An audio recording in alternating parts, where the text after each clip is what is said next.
नमस्कार दोस्तों, जैसा कि आप सभी को पता है वर्तमान समय में आरपीसी जिस गति से चल रही है, अगर आप उस गति से नहीं चले तो आप एग्जाम से वंचित रह सकते हो।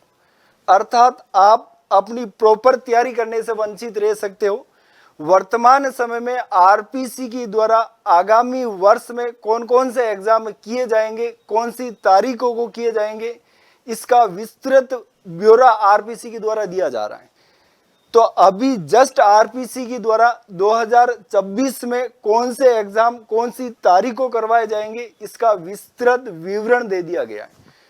अगर इस कैलेंडर पर थोड़ी सी नजर डालें तो इसमें आरपीसी की द्वारा कौन कौन से एग्जाम करवाए जाएंगे, इसका विस्तृत तारीख का उल्लेख किया गया। इस कैलेंडर के अंतर्गत आरपीसी की द्वारा कुछ तारीख को रिजर्व रखा गया, अर्थात कुछ डेट रिजर्व रखी गई। और अगर रिजर्व डेट की बारे में बात की जाए तो आरपीसी की द्वारा सीरियल नंबर 9 और 10 पर, अर्थात 26 अप्रैल 2024 और 3 मई 2024 को रिजर्व रखा गया। आरपीसी सामान्यतः इस प्रकार की रिजर्व डेटें बहुत ही कम रखती है।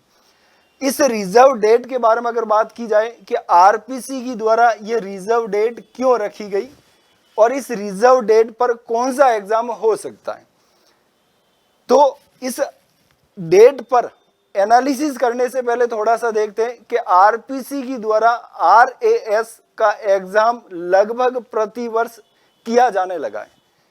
आरएएस की वैकेंसी लगभग प्रतिवर्ष आ रही है। और अगर इसी कड़ी में ध्यान में रखा जाए कि यदि आरपीसी की द्वारा अगर आरएस की वैकेंसी निकाली गई तो उस आरएस प्रीलिम्स का एग्जाम 26 अप्रैल 2024 को या 3 मई 2024 को होने की पूरी संभावना है। मैं तो आपको यही कहूंगा कि आपको इसी डेट को ध्यान में रखते हुए आरएस प्रीलिम्स अर्थात आगामी आरएस की वैकेंसी को इसी को ध्यान में रखते हुए करनी चाहिए।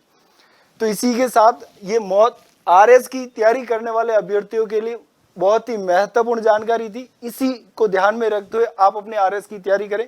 बहुत बहुत धन्यवाद।